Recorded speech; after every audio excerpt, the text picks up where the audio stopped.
আচ্ছা, তুমি মনে করো তো যে তোমার অনেক টাকা আছে, অনেক অনেক টাকা, ব্যাংক ভর্তি টাকা, তোমার অনেক বাড়ি গাড়ি এগুলো আছে, কিন্তু সারা রাত তুমি ঘুমাতে পারো না। তোমার পার্টনার একদিকে ফিরে শুয়ে থাকে, তুমি আরেক দিকে ফিরে শুয়ে থাকো।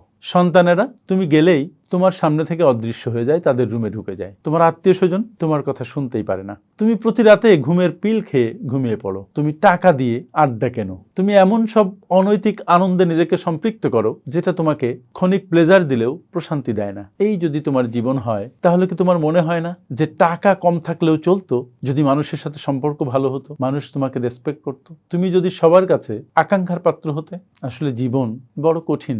জীবন সম্পর্কে আমাদের বোধ দরকার, জীবন সম্পর্কে আমাদের বোঝা দরকার। টাকা পয়সা জীবনের একটা অংশ মাত্র, যেটা তোমার প্রয়োজনে তোমাকে ব্যবহার করতে জানতে হবে। আর টাকা যদি তোমাকে ব্যবহার করে, তাহলে তুমি পুড়ে ছাই হয়ে যাবে। Thank you.